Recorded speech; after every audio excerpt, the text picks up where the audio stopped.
Welcome everyone to another CoH2 Replay Cast. This time we're going to have a 4v4 on the end forest, as you can already see.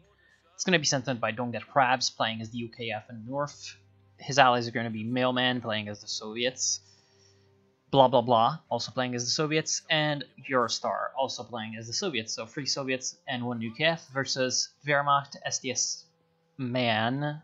Yeah, okay. Sofric, Wehrmacht. Burak Catalog, playing as the OKW, and Vitalia 75 Koretz playing as the OKW. So 2 OKW and 2 Wehrmacht versus 3 Soviets and 1 UKF. Now on the Wehrmacht side, we do see already a joint operations doctrine being picked by Sofric and his friend Vitalia, already picking Führersturm, or Feuersturm if you want to be very German about it. Going to the right side on the woods is going to be very fun with those flamethrowers on the Sturm Pioneers. We do already see 2 Sturm Pioneer squads bringing out, and that's obviously going to be pretty dangerous to the Allied infantry squads in the area. However, I do feel like this doctrine is one of the weakest overall. On the enemy scene, we're going to have already a guard motor coordination, obviously very useful, especially on the left side. Unfortunately, it looks like Mailman is on the right, where the T-3485s are not going to be that useful because of the forest terrain, kind of preventing their mobility from coming into play. But oh well. We see a trench already coming up from Don't Get Crabs. Interesting, actually, that he will go for a trench in this position, because he's obviously trying to get the MG to cover the munitions point, but having the sort of little pile of trees over here is kind of preventing him from actually using this trench to also cover another area over here. We see the first engagements on the left side will be coming up very soon. That's at least where it looks like. Yep.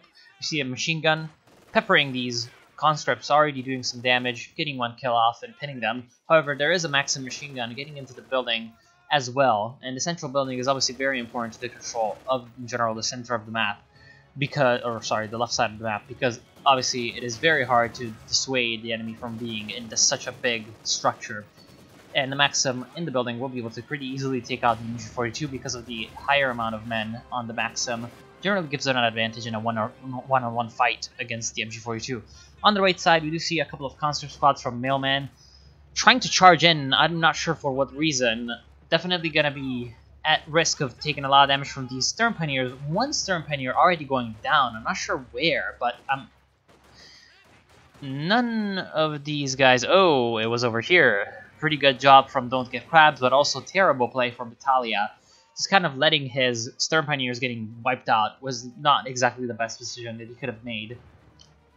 On the left side, we do see that SDS is going for a lot of mortars, in fact 3 of them, which is probably the best decision that he could do to avoid the enemy using machine guns to turtle up as much as possible. Now, over here, Burak is also trying to push through the buildings in the center, but it's going to be pretty hard for him to actually wipe out all the Maxims that have been around for the Soviets. A mortar was actually wiped out already, so that's pretty good for the Germans. But other than that, I don't see really Burak's push getting much done on the left side. Whereas in the center, oh, Eurostar has dropped. So it's already a 3v4. That's probably a drop that wasn't intentional. Actually, I'm not sure, because he definitely lost something. Let's actually go see that. He lost 2 Maxims and a mortar. So it's possible that it was a rage quit, but I'm guessing it was actually just a connection loss. That's very unfortunate for the Allies, because right now Don't Get Crabs is doing fairly well. He's actually managed to push right up to the base, which is pretty good.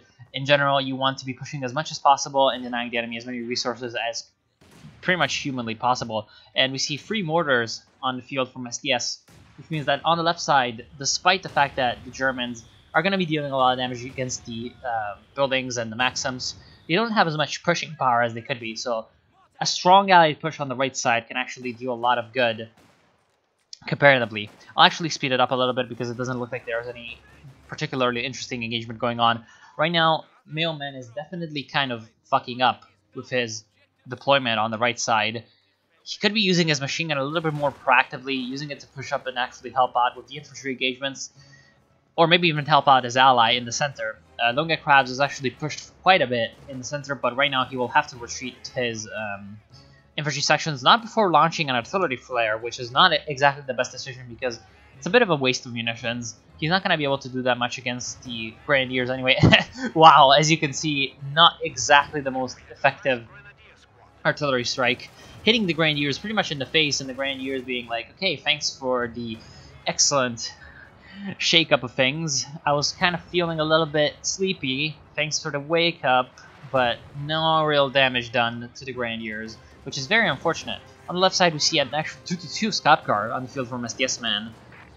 That's a little bit of an interesting choice. Definitely a good decision to get, especially in pairs, but we'll see if he can actually manage to use them successfully. Looks like one of the conscript squads will go down, but this is the AI's conscript, so it's pretty much to be expected that the AI does not want to manage its troops quite effectively, because it's in general not that good at it. Now, we do see terror tactics being picked by blah blah blah. He will go for a M5 half-track with the Susu quad mount, and that's going to be very good against one of the 222s, but double 222, the 444 is definitely going to take out the M17 half-track. But there is an AT gun supporting, so if blah blah blah can actually use the AT gun and the quad in the support of each other, then he's going to be able to do quite a lot of good in that regard. Now, a Bofors has actually been placed by Don't Get Crabs. I feel like that's a mistake, especially because of the positioning. The positioning behind all these trees is going to protect against a lot of anti-tank guns that may be coming in up here to try and destroy it, but it's also going to sort of... it's going to take out the need of the Bofors itself. It's, yes, protecting it, but it's also pretty much taking out the only function that it could have, which is to shoot at enemies coming in from this direction. Because, I mean, think about it. How many enemies are going to come in against the munitions point against this part of the map or from this part of the map? If enemies are coming through those sides, they're probably going to just come in, grab the VP, or grab the other VP, and just stay there and fortify up. They're not going to send more than 1 or 2 harassment squads to try to take this munitions point. And then they're going to do that once. They're not going to be constantly attacking. So it's not like a victory point that you want to protect constantly. Well, as soon as I say that, here come 2 Grenadier squads. But as you can see, the Grenadiers instantly realize that there's problems. They run away. 1 squad may go down. Actually, no, it doesn't because the Bofors misses. And now, Sofric is not going to send his Grenadiers there ever again. And unfortunately, the AI cannot actually capitalize and take the wipe on this 1 Grenadier squad because it's bad. And so, basically, this Bofors was a pretty wasted investment. Both the 15 fuel and, I believe, 35 fuel that is required to build it were pretty much gone to waste. In fact, on the left side, we see a little bit more of a waste, which was the Zuzu half-rack. As I predicted, it could not actually stand up to 2 222s. One of the 222s went down, but unfortunately the half-rack also went down. Right now, this is actually running for its life against 222, but the 222 cannot actually chase because there may be some kind of enemy unit with anti-tank grenades or something. He does not want to get himself demolished like that. Now, on the right side, Mailman has actually gone for a T-70. So right now it seems like all the Soviets are going for a lot of tier 3 play, which is good. It's good because right now the Germans are definitely lacking in AT, so the fact that the Allies are wanting to capitalize upon this mistake is really good. However, I feel like at least one of those Soviet players should have gone for the tier 4. Tier 4 obviously earlier on being mostly because mostly good because of the Katyusha being able to deal with blobs quite effectively, if you can manage to actually get some good RNG shots. And also the T-34s. T-34s being excellent at anti-infantry because of their machine gun. Machine gun being probably the best machine gun on any tank. So you'd want to use that T-34 to actually deal with a lot of German infantry forces, especially on areas where you can maneuver. Now, the right side is not exactly an area that you can maneuver in. However, at the same time, T-70 is not exactly a slugger as well. It's also a maneuver vehicle, so that's not, you know, it doesn't have any advantages over the T-34 in that environment. In general, the Soviets really seem to like maneuver environments with their actual tech units. None of the Soviet players seem to have actually the ability to call in an IS-2, But blah blah blah does have the KV-8 flamethrower, which is going to be very dangerous in the city environment, and it's going to be very dangerous on the forest as well. Because obviously, with its very powerful flamethrower, it can deal a lot of damage very quickly against clumped up infantry. So you'd want that to be your spearhead when you're trying to make some assaults in these very, very enclosed areas where you cannot use your other units to actually do flanking maneuvers and, in general, use mobility to your advantage. Now, Scott Carr is still alive, at least one of them, for STS, and he's going to go for the Battle Phase 2. Now, there is a Su-76 coming in to try to destroy the Scott Car. It's probably going to succeed because the Scott Car, it really needs to be behind the Su-76 to actually take it out. Which, well, to be fair, is not exactly rare because the Su-2's excellent mobility allows it to... In fact, as you can see, the Su-76 quite wisely decides to kind of back up a little bit and take its time before actually turning the corner, which is going to leave the Scott Car a little bit more time to actually escape, but it was pretty much the most prudent decision and probably correct decision. Now, right now, Mailman is charging into the base with a T-70 and a Su half-track, and that's definitely a mistake. There's 2 Raketenwerfers waiting for him, and those are definitely going to feast upon these Soviet vehicles. Also, there's a lot of Panzerfaust coming in from the Volksgrenadiers.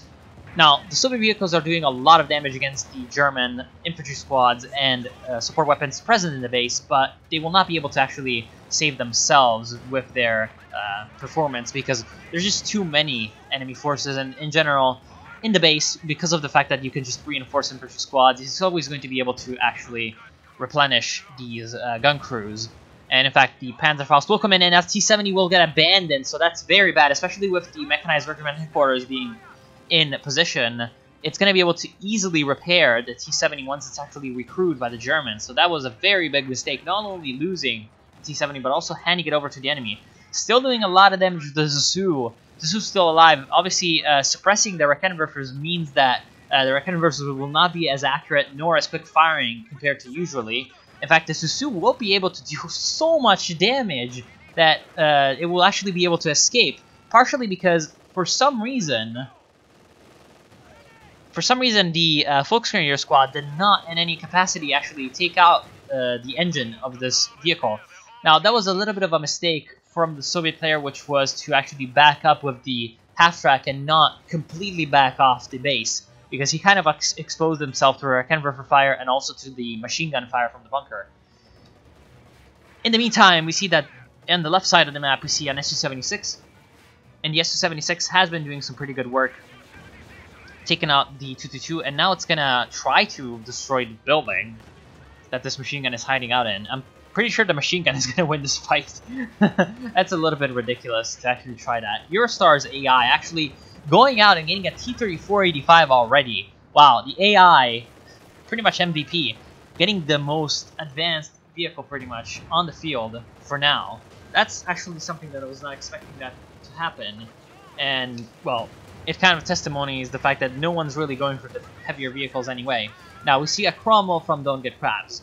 Cromwell, I enjoy the Cromwell as a unit, but you need to use it correctly. And right now, running into 2 pack guns, no matter how distracted they are from the T-3485, that's not a very good usage of the Cromwell anyway. There is a sniper on the field from Don't Get Crabs, but it hasn't really been used yet, which means that it was just built. And it being just built means that it's going to come in and probably die, because at this point, this lane is the game in a 4v4. I feel like snipers are not exactly the best decision.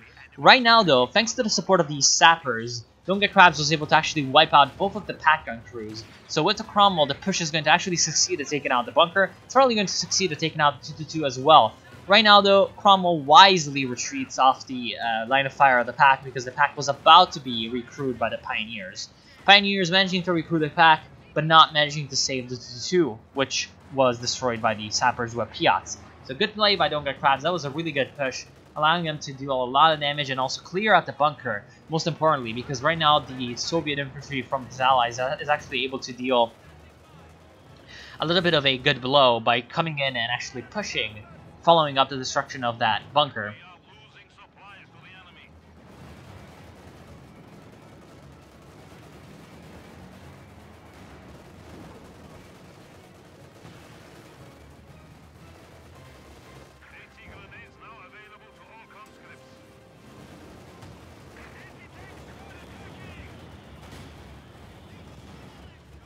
Oh, this T-34 is gonna die.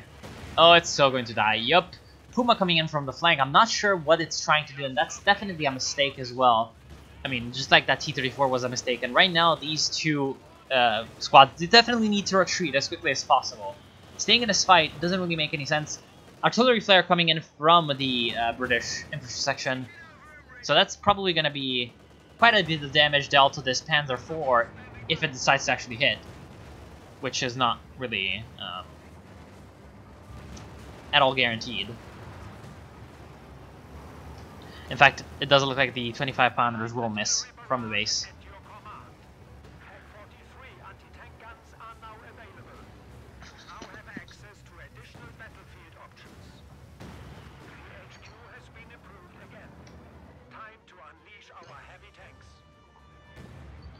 So as you can see, right now, the T-70 is being put to good use, actually helping out the OKW. Good push from Vitalia, actually, managing to recapture the right side of the map, despite the fact that Mailman was leaving a little bit of defenses over here. Good usage of actually the cover of the outer areas in a cap. Remember, only the inner areas in a capping circle actually give you vision. Let's turn on the fog of war to actually show you. And I don't... Annoying. I want this vision. Actually, that's not very accurate because of the presence of that machine gun, but oh well. Yeah, essentially only the sort of the inner areas on the point actually give you vision, so if you're capping from the outside, you can actually avoid the line of sight of actually enemy units. Sometimes. Sometimes the enemy may simply have line of sight. Now, good push from the flamethrower from Mailman. It's actually going to wipe out the machine gun, which is pretty good. However, there is a counter push coming in from Vitalia, which is probably going to do quite a bit of damage. T-70 actually trying to take out the trench. I'm not sure what it's really trying to do. I mean, it could come in from the rear and try to take out the sniper. That would be a much better usage of that T-70 than taking out a trench. It could also attempt to take out the forward assembly. Right now, though, the Cromwell really should be coming in and finishing off this T-70 because, well, it's kind of annoying. And does look like a supply drop is going to come in from us. Yes, he will go for the close air support doctrine, trying to airdrop some fuel to his allies. Not sure if it was to him or to his allies, but his allies are going to take it anyway. Push from Don't Get Crabs is going to get repulsed by the Panzers. Now, I feel like at this point, Don't Get Crabs should definitely focus on pushing through this avenue of attack instead of this avenue, because really, through this way, you're going to be taking a lot of damage from a lot of German units that are kind of been focusing on the fight for the center. And I feel like that's something that Don't Get Crabs has been making mistakes, because you don't want to get focused on an area where the enemy is going to be strong. You want to go through where the enemy is weak. For example, this area of the map, the enemy is very weak over here. You can just come in and take out one of these structures pretty easily before the enemy can even react. So I feel like that would be definitely a much better decision for him. Now, a Panzerschreck was actually dropped over here, which is going to be pretty good for the AI, because they're going to be able to actually take that. T-3485s from the AI doing some pretty good work in holding off the Germans, but here comes the Stug. Stug going to be able to destroy it, thanks to the help of the Grenadiers over here. Panzerfausting the engine of that T-34. Now, right now, I'm not sure about this. I'm definitely not sure about this. Don't Get Crabs went for a Firefly. And I feel like that's a big mistake, because right now, he doesn't see any big German vehicles, and in fact, the Germans won't really have any big vehicles at all this entire game. So, I definitely feel like that's a mistake, going for the Firefly, because you really want the Firefly only to counter the big vehicles, because it's completely useless for anything that's not anti-tank. So, especially when you don't have that many munitions to actually use for the tulip rockets, you don't want to be wasting fuel on the Firefly when you could be actually going for comets, which would be much better in the situation in general. A new engineer section, and emplacement is being attacked.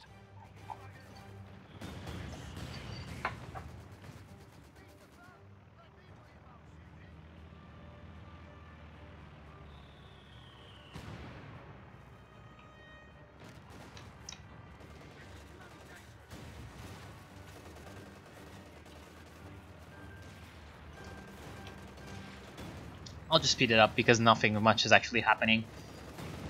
Here comes the Panzer IV to actually counterattack the push from the the British. The tanks are actually not coming through for some reason. You should always support your tanks and your infantry. Have them support each other.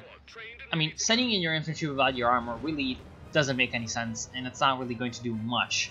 There was a bombing run called in, I believe, by the AI, and actually from blah blah blah. Did a little bit of damage from the battle to the battle quarters, but in general didn't really do much. And I feel like, again, wasting resources that could be better used elsewhere. If this attack had come in with the support of the Firefly and the Cromwell, it would have had much more success, because this Panzer IV is really what took out the attack for the British. So if the Panzer IV had been deterred by the Firefly, then I don't see how the Germans were actually going to repulse that.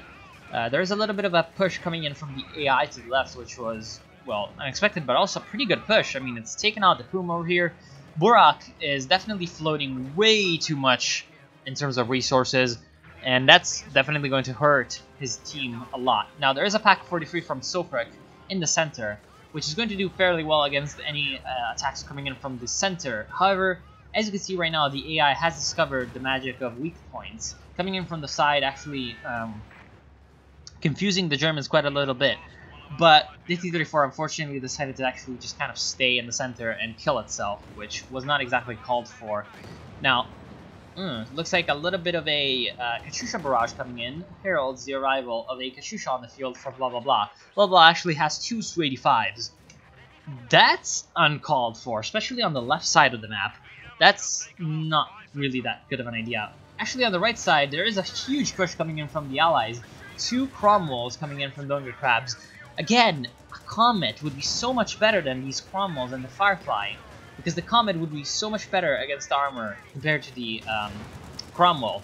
So in general, it's just a jack of all trades that the British really like to have in these sort of bigger team games, especially when you have a lot of resources such as Don't Get Crabs has. Right now he's got 32 fuel income and 160 fuel. So counting the cost of this extra Cromwell, which is 110, wait no. Yeah, 110, okay, never mind. 110, counting that and the fuel that he actually has right now, he would have 280. Which means that the 60, I believe, 50 fuel of the upgrade, the tactics, would have actually not been enough to deplete his resources, and so he could have actually gotten a Comet out. Now, good actually assault onto the base. It's doing quite a bit of damage, drawing in the Panzer IV. Unfortunately, the Firefly is being kept a little bit too far away, and it's not on prioritized vehicles, which means that it's wasting its shots against the bunkers. Now, shooting at bunkers is not really that bad, because at least the Firefly can do that pretty effectively. It's not going to miss a bunker, and it's not going to not deal any damage. It's going to do quite a bit, and in general, be pretty good about it. But it's also going to shoot at infantry. You don't want the Firefly to actually shoot at infantry. You want it to shoot at the Panzer IV. If it had been shooting at the Panzer IV, this Panzer IV would have been already destroyed by the fire of that Firefly. Now, right now, Don't Get Crabs does have enough munitions for a Tulip Rocket Strike, which is definitely what he should do to take out this Panther after he finishes off the Panzer IV, however. Remember, your main priority when fighting tank on tank is to actually eliminate the guns, making sure that you cannot use the guns to DPS down the enemy vehicles. Because if you take down one of the enemy tanks, and for example, okay, in a fight, 2 tanks on 2 tanks, if one side is actually focused firing on one of the tanks, and it's going to be able to take out half of the firepower of the enemy for ooh. Wow, okay, another abandon coming in from the Stuka. And actually, oh no, run, Raketenwerfer. Okay, good. So Raketenwerfer will not be able to take out the Firefly. Really good push coming in from the Allies as well. Really good coordination. This is definitely the reason that this push actually succeeded, is the fact that it was much better coordinated of a push than otherwise would have been normal. Now, a Bun coming in on this Flame Hetzer along with the PTRS fire from all these guards will definitely take out the Hetzer along with the fire from this 85mm T-34. Unfortunately, it looks like the Hetzer will actually escape. Very lucky on it. I mean, I'm not sure how lucky this is because of I'm not sure exactly how much frontal armor this thing has, but I've never seen it being very resilient to enemy fire, so I'm definitely going to call that lucky on that Hetzer actually living. So Vitalia right now is actually going to lose pretty much his HQ as well. He does have a truck, but the truck is not going to be enough when his normal HQ is actually dead. Especially since the truck is going to get down no, because the flame hetzer along with this flak HQ actually survive, or sorry, makes the half-track survive the attack of the Zusu half-track.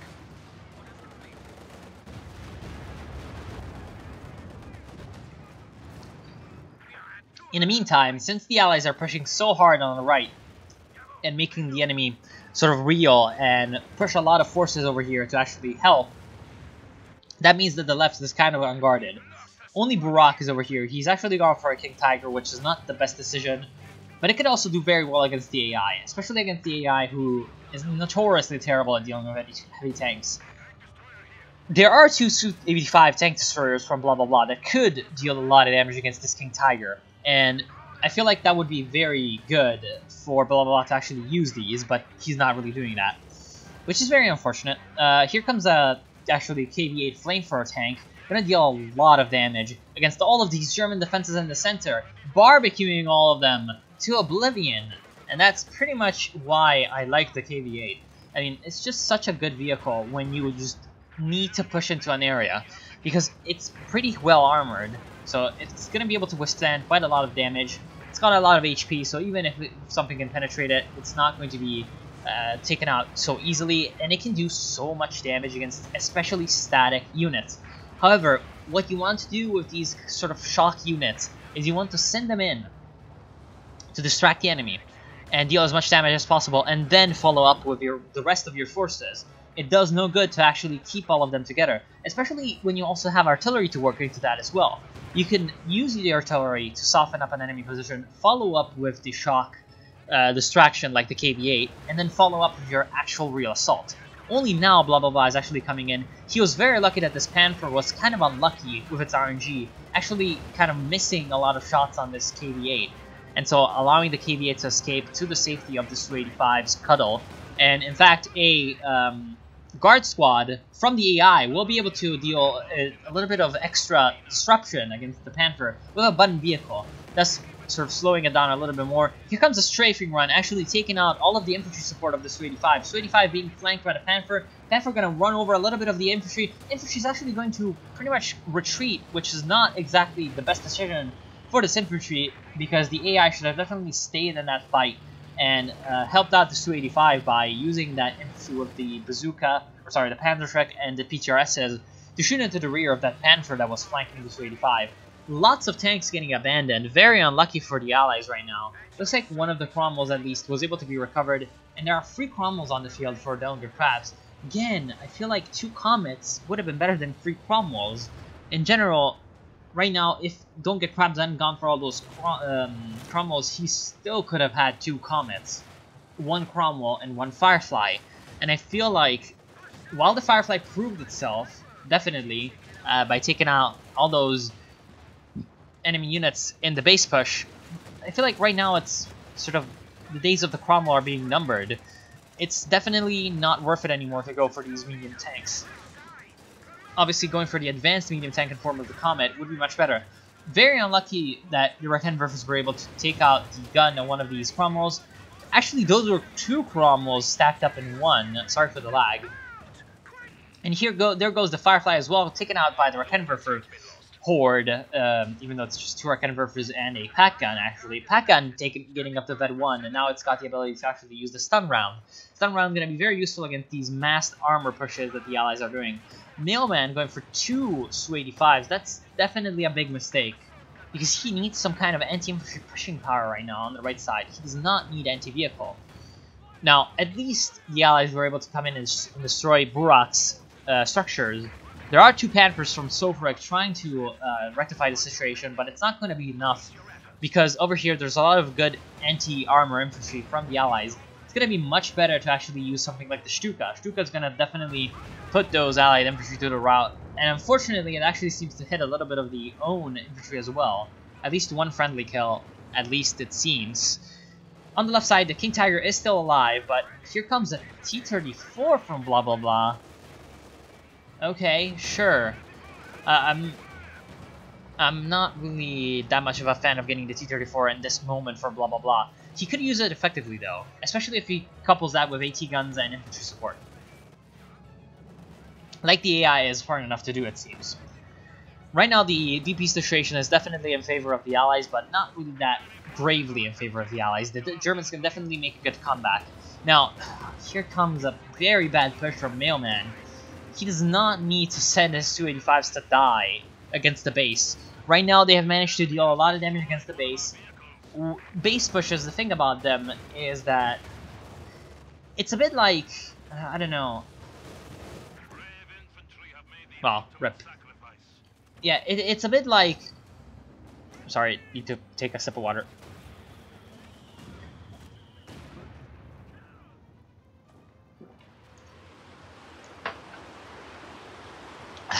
Okay. It's a bit like going to a really shitty city. It's like, you can do it once for curiosity, but then after that, you really don't need to do that anymore because it's only going to hurt you. And in this case, it's definitely hurting him because once you do a lot of damage with one base push, the enemy is going to be ready for the next one. So you don't want to be repeating the same mistake over and over again, as Don't Get Crabs was doing earlier, and he, well, rightfully decided to actually do something else. So should Mailman right now reconsider his base pushing strategies and go for something else. For example, a push over here, or even a push in the center. Right now the center is actually very open to actually any allied attack. They just need to take out the bunkers and let the infantry deal with the Pak 43. On the left side, we see a huge armored engagement where the AI is actually doing surprisingly well with a combination of AT guns and actually tank destroyers supported by the T-34-85. That's actually really good from the AI. Wasn't surprised, but that's pretty much what you want to see. A concave formation of AT guns, just waiting for the German tanks to come in and then, boom, taking them out really easily. STS Man is going to rage quit against an AI. Damn. That was a really good... Even using a T-34-76 to flank the enemies, somehow. Really good play, also taking out the bunker. Unfortunately, it does look like the Germans don't really have the ability to stop the Allies from just coming in the center and wrecking all of their things. Right now, really good usage of Piats. Remember, Piats are very good from Don't Get Crabs. Taking out all these Panthers, or at least forcing them to retreat. And right now, he should definitely focus on getting the VP, though, because that would mean a triple cap for the Allies. And a triple cap would mean that the Germans would have only 2 minutes, no, a little bit more than 2.5 minutes to recapture one of the VPs before the game is over for them. So I feel like right now, the Germans really need to focus and get going, trying to make a push against the center and the right side of the map, because the left side of the map is too well protected for any of them to actually break through. And right now, the AI from STS Man is not going to really be enough to fight the AI from Eurostar, because for some reason this AI is just insane. Like, it's just doing really well on the left side. It's very surprising. And right now, this Pak 43 is definitely being mismanaged. There's been a lot of attacks coming in from this side of the map that haven't been repulsed by the Pak 43, despite the fact that the Pak 43 is pretty much willing and able to just turn around and deal at will with these very, very lightly skinned Soviet vehicles. Here comes this frontal assault from the British, just as the Pak 43 decides to turn and take out the Zissou half-track.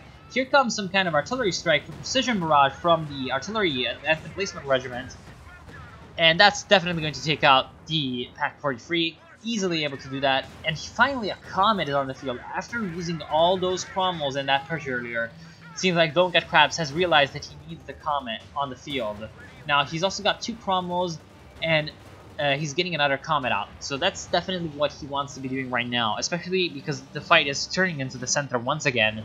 And in the center, really, the big formations of medium tanks are really what you want to have, because of their extra mobility. They're very useful for those very big open plains. Now, on the right side, it does look like Mailman has switched to a couple of Shushi, which is a good decision, because he's going to need some kind of way to deal with the German infantry. But I still feel like he could do something a little bit more if he wouldn't have wasted all those resources attacking the base.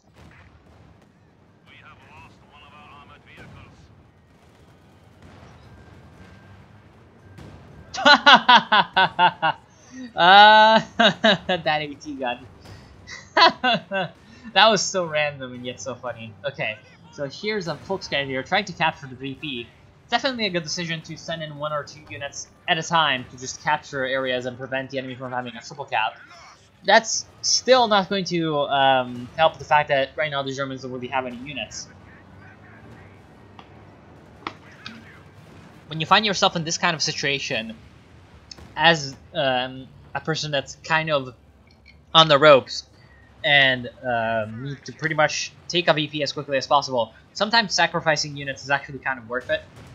But sometimes it isn't. It's a very fine art and science that it's not really easy to explain. Sometimes you want some of your units to actually stay alive because of one purpose or another. Sometimes you want to sacrifice them because otherwise you're going to lose. And in general, you need to balance that. And if you can do that, then you might have a chance to actually come back. But if you don't, you're not going to have a chance to come back at all. Which is why comebacks are so rare in this game. Because when you're put under pressure and you're playing under pressure, you're pretty much going to make a lot of mistakes where you normally wouldn't make a mistake.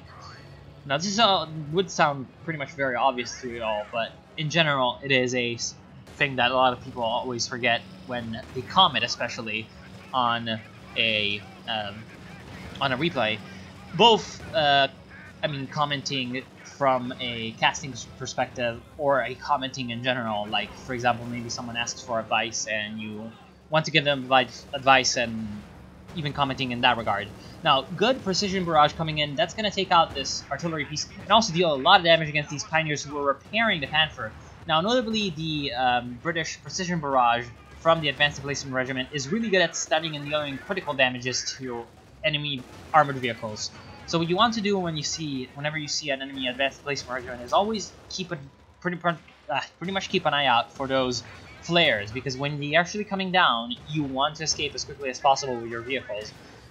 Or if that doesn't happen, then you're gonna pretty much end up like this Panther, pretty much a heap of scrap metal. Here comes the Katyusha barrage, gonna take out probably the gun, along with a few infantry squads that are just trying to do something. Right now, all these British vehicles should definitely retreat to get some repairs, especially this Comet.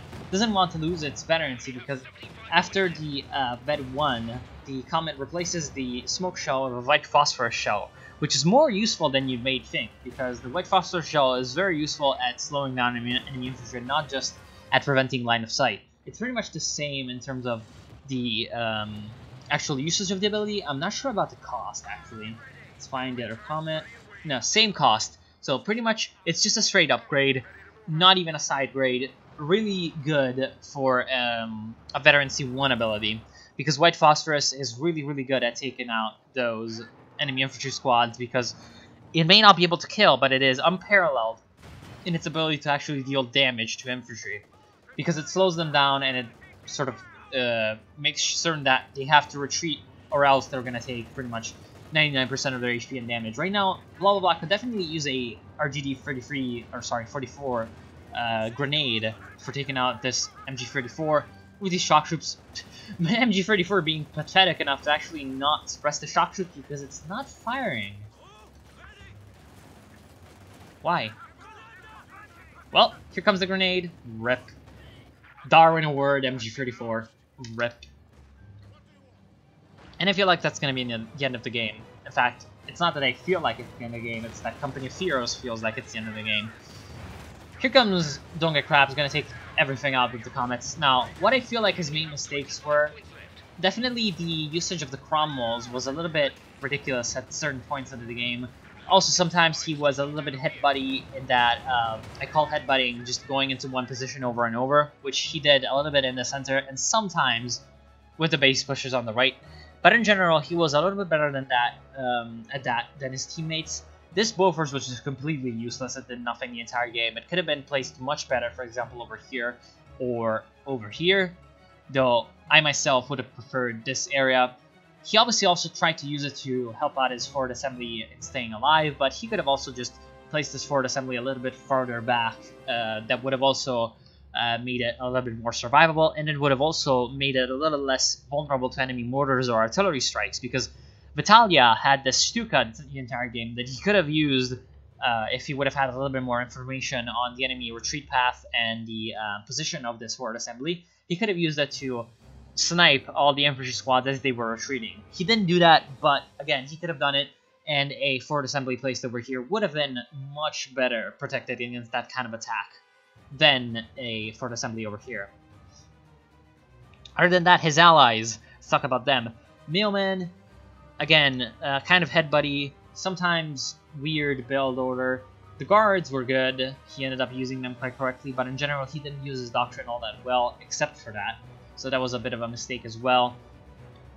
Also, taking the tier 3 in the woods is just, 276s are useful and 1T70 is useful, but I feel like he went a little bit overboard with that. Eurostar, AI, MVP of the game, obviously. So I don't even need to say anything. That's like the best AI I've ever seen. Blah, blah, blah. Okay. His vehicle play was interesting. It was flawed, but it was interesting. Let's just call it that.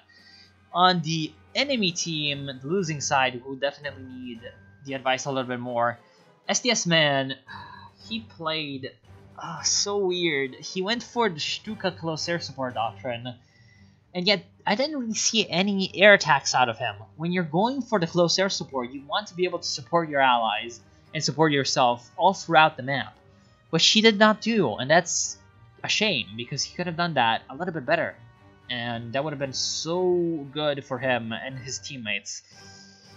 But oh, alas, he did not do that. Sofric. Now, Sofric, I feel like his Panther play was okay, but he needed something a little bit more substantial. And his joint operations doctrine pick didn't really give him anything at all in the end. So I feel like him going for a Tiger would have been much better than anything else. Right now, Burak, I have no idea what he did. Like, he was just so floating that I just don't even know. Vitalia, I feel like he was the best of all of them in terms of the actual Germans.